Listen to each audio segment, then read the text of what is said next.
আসসালামু আলাইকুম রহমতুল্লাহি ওয়াবারাকাতুহ। 1 মিনিট মাদ্রাসা ইউটিউব চ্যানেলে সম্মানিত দিনী ভাই বোনরা, আমি আশা করি আল্লাহ তাআলার অশেষ রহমতে ভালো আছেন, সুস্থ আছেন। আলহামদুলিল্লাহ। পবিত্র শাওয়াল মাসে একটা বার যদি একটি ছোট্ট দোয়া পড়তে পারেন, রব্বুল আলামিন আল্লাহ তাআলা আপনার জীবনের সকল গুনাহ মাফ করে দেবেন, আপনার পরিবার সংসারে সচ্ছলতা দান করবেন, গায়েবী ধন সম্পদ দান করবেন। অবশ্যই পবিত্র এই শাওয়াল মাসে আপনারা আমলটি করবেন, এই উদ্দেশ্যে বা নিয়ত করে ভিডিওটি দেখুন। বরকতময় রমজান মাসের পর আসে মহিমাময় শাওয়াল মাস। সবেমাত্র আমরা পবিত্র মাহে রমজানের দিনগুলো বিশেষ ইবাদতের রত থেকে কাটিয়েছি, আর এখন শাওয়াল মাস অতিবাহিত করছি। আলহামদুলিল্লাহ। ইসলাম এমন এক শান্তিপ্রিয় ধর্ম যার মাঝে কোনো ধরনের কঠোরতার শিক্ষা পাওয়া যায় না। মুসলমান হিসেবে আমরা সৌভাগ্যবান যে আমরা সেই মহান রসুলের উম্মত, যিনি রাহমাতুল্লিল আলামিন হিসেবে আল্লাহ পাক বিশ্ববাসীর জন্য প্রেরণ করেছেন। হযরত রাসূল সাল্লাল্লাহু আলাইহি ওয়াসাল্লাম সেই সম্পূর্ণ এবং পরিপূর্ণ শরীয়ত নিয়ে এসেছেন এবং সেই শিক্ষা নিয়ে এসেছেন যা বান্দাকে এক অদ্বিতীয় আল্লাহর সাথে মিলিত করে। তিনি তার অনুসারীদের সুমহান আধ্যাত্মিক মর্যাদায় অধিষ্ঠিত দেখতে চেয়েছেন। মানুষ হিসাবে বা মানুষ কিভাবে পাপমুক্ত থাকতে পারে এবং কিভাবে খোদার নৈকট্য অর্জন করতে পারবে, এসব বিষয়ের প্রতি শ্রেষ্ঠ নবী হযরত মুহাম্মদ সাল্লাল্লাহু আলাইহি ওয়াসাল্লাম বিভিন্নভাবে আমাদের মনোযোগ আকর্ষণ করেছেন। আল্লাহ তাআলার রহমতে বিশ্ব মুসলিম উম্মাহের পবিত্র মাহে রমজানের দিনগুলো বিশেষ ইবাদত বন্দেগীর মধ্য দিয়ে অতিবাহিত করেছে। আলহামদুলিল্লাহ। মহানবী সাল্লাল্লাহু আলাইহি ওয়াসাল্লাম শাওয়াল মাসের 6টি রোজার কথা উল্লেখ করে এর গুরুত্ব বর্ণনা করেছেন। রমজানের 30টি ও শাওয়ালের 6টি, মোট 36টি রোজা যে রাখবে সে যেন সারাটা বছর রোজা রাখার সওয়াব পেল। সুবহানাল্লাহ। আমাদের সবার উচিত হবে শাওয়াল মাসের 6টি রোজা রাখার চেষ্টা করা। এছাড়া রমজানের দিনগুলো যেভাবে বিশেষ ইবাদত বন্দেগীর মাধ্যমে কাটিয়েছি, বছরের বাকি দিনগুলোও যেন সেভাবে কাটানোর চেষ্টা করি।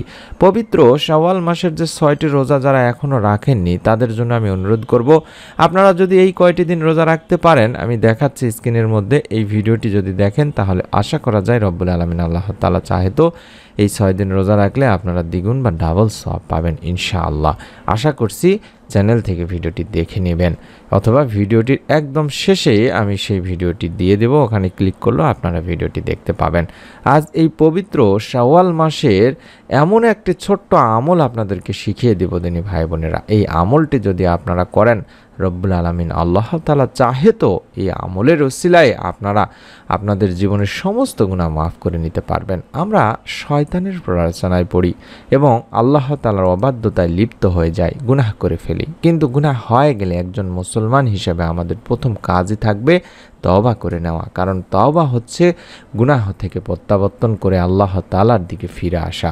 পাপী বান্দাদের রব্বুল আলামিন আল্লাহ তাআলা আশার বাণী শুনিয়েছেন, বলেছেন যে হে আমার বান্দারা, যারা নিজেদের উপরে জুলুম করেছো তোমরা আল্লাহর রহমত থেকে নিরাশ হও না, নিশ্চয় আল্লাহ সব গুনাহ মাফ করেন, তিনি ক্ষমাশীল পরম দয়ালু। এক হাদিসে হযরত আবু হুরায়রা রাদিয়াল্লাহু তাআলা আনহু থেকে বর্ণিত আছে, রাসূল পাক সাল্লাল্লাহু আলাইহি ওয়াসাল্লাম বলেছেন, তোমরা যদি পাপাচার করতে, এমন কি তোমাদের পাপ আকাশের সীমা পর্যন্ত পৌঁছে যেত, অতঃপর তোমরা তওবা করতে, তাহলে আল্লাহ অবশ্যই তোমাদের তওবা কবুল করবেন। সুবহানাল্লাহ, সুবহানাল্লাহ।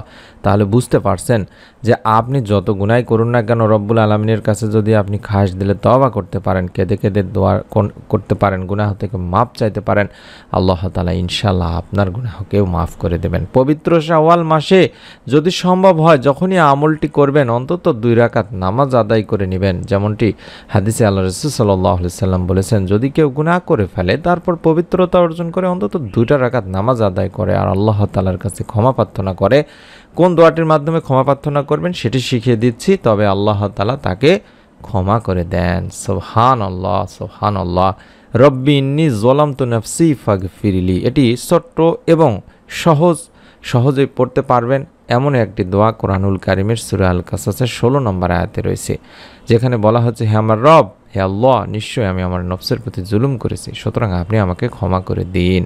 আমি আশা করছি আমার সম্মানিত দিনী ভাই বোনেরা অবশ্যই পবিত্র শাওয়াল মাসে বেশি বেশি করে অন্তত 2 রাকাত নামাজ আদায় করার পরে হলেও এই দোয়াটি বেশি বেশি করে পড়বেন, কম করে হলেও তো একবার আমলটি করবেন, অর্থাৎ আমলটি আপনারা যেন ছুটে না যায়, আপনার কাছ থেকে যেন মিস না হয়ে যায়, তার জন্য আমি অনুরোধ করব অন্তত একবার হলো আমলটি করবেন। এবং যারা অভাবে আছেন, ঋণে আছেন, কিংবা যারা বিভিন্ন ধরনের আর্থিক দুরবস্থার মধ্যে আছেন, তারা একটি ছোট্ট দোয়ার আমল করবেন।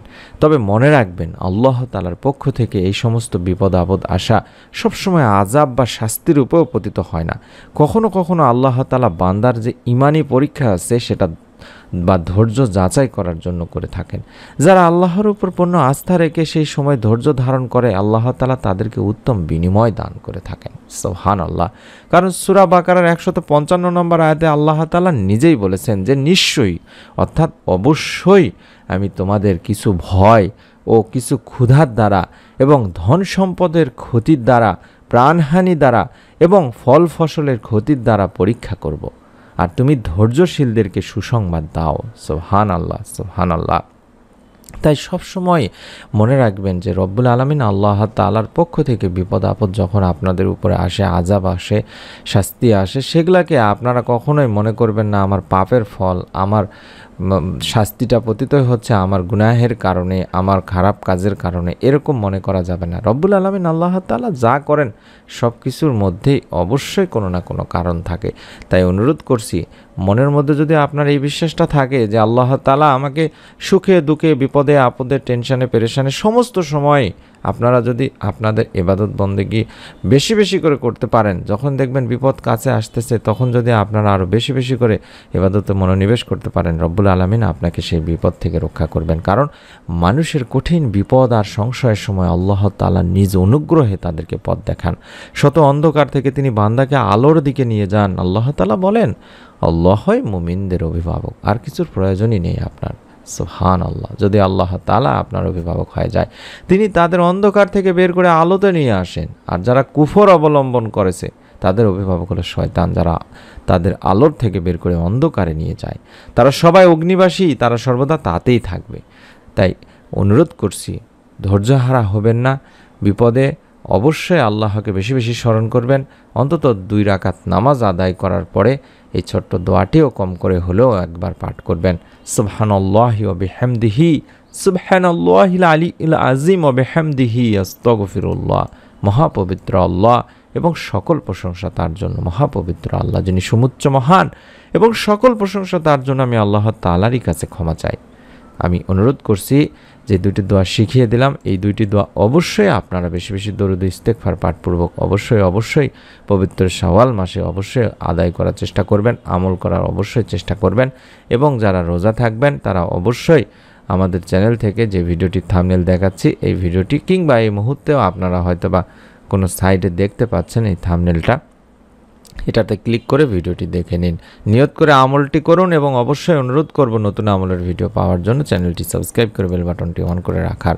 সকলে ভালো থাকুন, সুস্থ থাকুন। নতুন ভিডিও ইনশাআল্লাহ আপনার কাছে পৌঁছে যাবে। আসসালামু আলাইকুম ওয়া রাহমাতুল্লাহি ওয়া বারাকাতুহু।